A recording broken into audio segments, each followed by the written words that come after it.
Bapak Ibu, sebelum kita mulai, kita berdoa terlebih dahulu.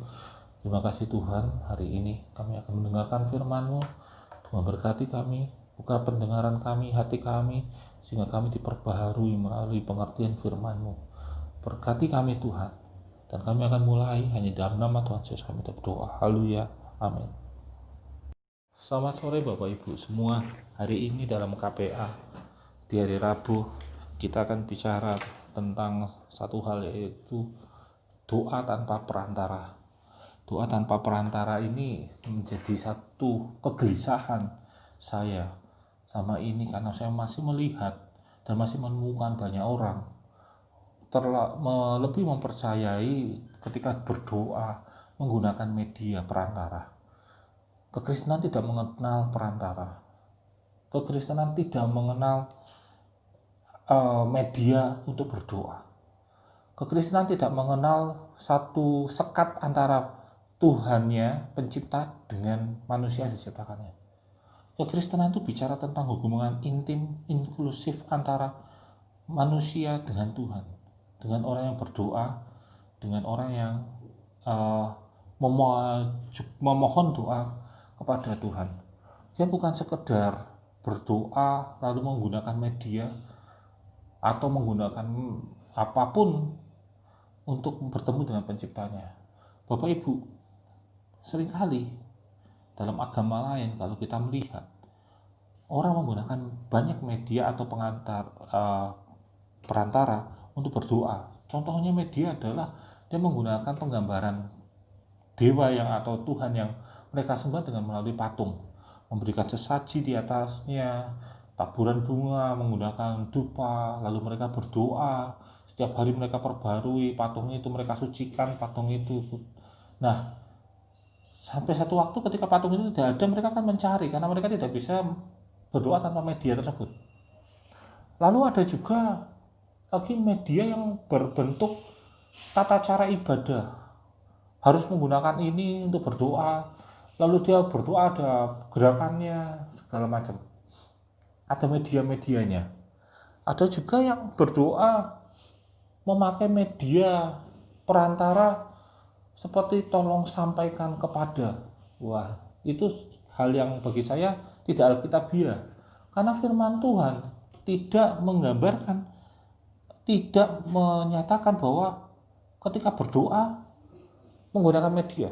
Hukum Taurat mengatakan bahwa jangan ada Allah lain, jangan membuat patung untuk disembah. Artinya tidak boleh ada patung atau menggambarkan patung dalam kehidupan kita. Saya lihat masih beberapa orang ketika menikah, meskipun dia berdoa atas nama Yesus, berdoa kepada Tuhan Yesus, mereka mempersembahkan sesuatu kepada patung Yesus. Hari itu saya katakan bahwa patung Yesus itu tidak bermakna apapun, hanya sekedar patung. Apa yang kita gambarkan tentang Yesus itu sebuah gambaran artis, seniman yang menggambarkan bahwa ini kira-kira ini Yesus tampaknya seperti ini. Tidak ada gambaran Yesus dalam Alkitab secara fisik. Tuhan tidak digambarkan secara fisik. Bukan berarti kita ketika ketemu patung lalu kita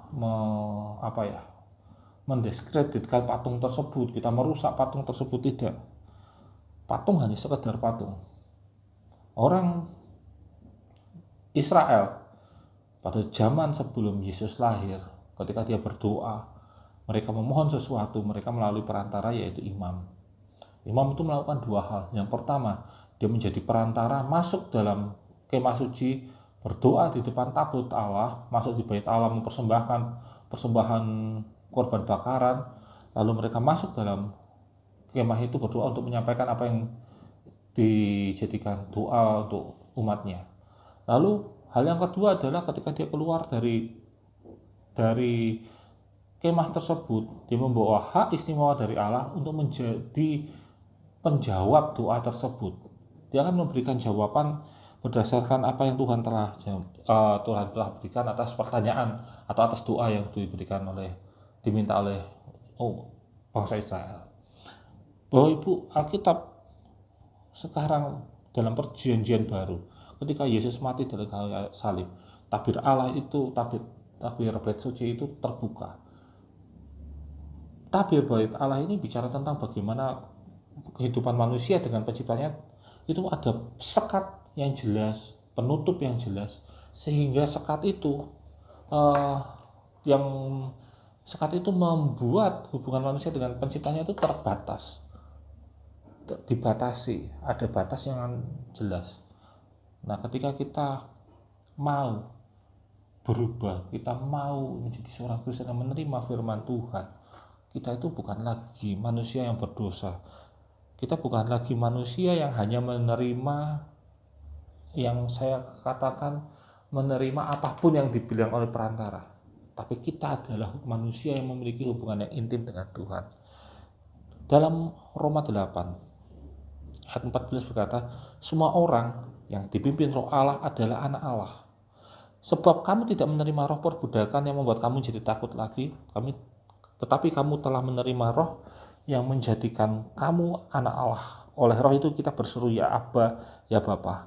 Nah, Bapak Ibu, ketika kita sudah matikan kehidupan daging kita mematikan kehidupan kita lahir baru, kita dibaptis, kita lahir baru, Roh Kudus memimpin hidup kita.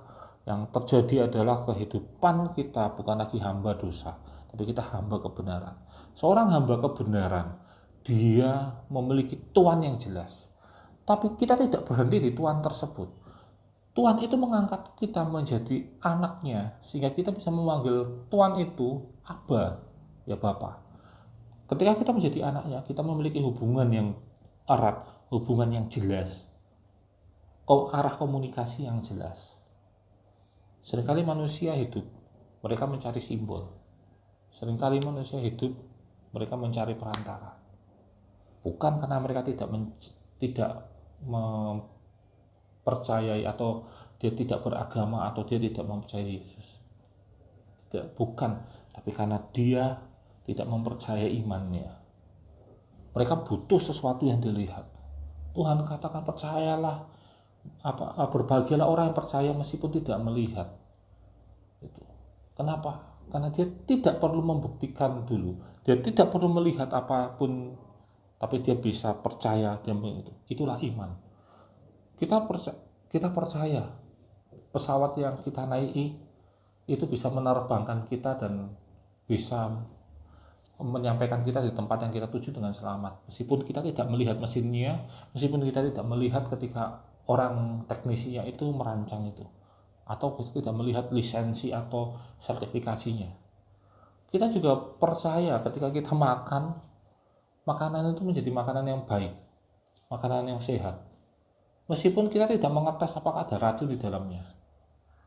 Kita cuma melihat, oh itu ada makanan. Sama seperti kehidupan Kristenan kita. Kita tidak perlu melihat, oh Tuhan saya akan berdoa, tapi Tuhan tolong selamatkan saya dulu. Bukan itu. Yang Tuhan inginkan adalah percayalah dulu, melangkahlah dalam iman sehingga engkau mendapatkan apa yang engkau inginkan. Itulah langkah iman, itu perbuatan iman. Bapak Ibu, hari ini kita mau mengingat lagi, apakah selama kita berdoa, selama kita bersekutu pada Tuhan, kita masih menggunakan media, masih menggunakan perantara, ataukah malah kita lebih dalam lagi, lebih berdosa lagi, kita masih menggunakan yang saya katakan, masih menggunakan tata cara budaya lama nenek moyang kita. Kita masih percaya puasa di hari-hari khusus. Kita masih percaya selamatan dan sebagainya. Saya tidak menyatakan itu salah. Tapi ketika kita mempercayai bahwa seorang itu bisa selamat karena dia diselamatin, itu salah. Seseorang bisa selamat bukan karena dia diselamatkan, tapi karena kita serahkan pada Tuhan. Karena itu Bapak Ibu, ketika kita memiliki anak, kita bukan membaptis dia, karena baptisan anak itu tidak ada di Alkitab juga, tapi kita menyerahkan kepada Tuhan, seperti Hana yang Elkana yang menyerahkan Samuel kecil kepada Imam Eli untuk dididik. Sama seperti kita menyerahkan anak kita yang masih kecil itu kepada Tuhan, supaya Tuhan yang menjaga. Disitulah perbedaan, disitulah mengapa kekristenan tidak bicara simbol. Di Kristenan tidak bicara tentang liturgi. Di Alkitab tidak ada liturgi ibadah, tata cara ibadah. Di kehidupan gereja banyak sekali mazhab-mazhab yang ada, tata cara ibadah. Setiap gereja memiliki klaim atas kebenaran ibadahnya, tata cara ibadahnya. Nah, saat ini mari kita kembali hilangkan semua okultisme kita, hilangkan semua kehidupan kekristenan yang masih bercampur dengan budaya-budaya tidak benar. Mungkin kita bisa melakukan banyak hal tanpa perlu menyangkutkan dengan roh-roh yang tidak roh-roh yang bukan berasal dari Tuhan. Apakah saya boleh untuk mengikuti tari daerah? Boleh. Apakah saya boleh ikut acara kendurian selamatan? Boleh. Mulailah dengan kata dalam nama Yesus. Tapi tidak perlu mengikuti acara sesajennya. Tidak perlu mengikuti terlalu dalam liturgi-liturgi yang tidak benar. Apakah saya juga boleh mengadakan selamatan untuk anak saya? Boleh. Karena selamatan di dalam Kristen itu menjadi satu ibadah ucapan syukur. Kita mau membagi berkat, kita mau menyatakan mengucap syukur kepada Tuhan, kita membagikan itu bersama-sama dengan saudara seiman kita. Itu hal yang baik.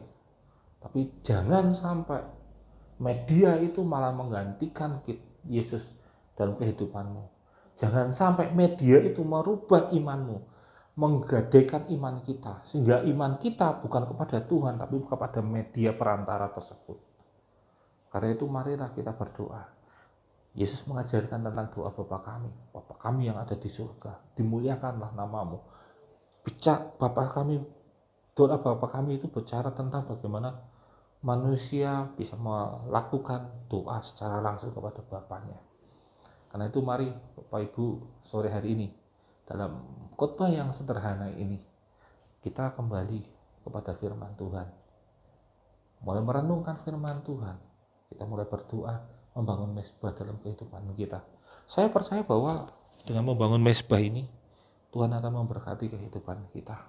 Saya percaya ketika Tuhan memberkati kehidupan kita, kita akan mendapatkan apa yang kita inginkan sesuai dengan rencana Tuhan. Dan Tuhan akan memberkati kita semua, dan Tuhan bisa memberkati kehidupan kita. Tuhan memberkati.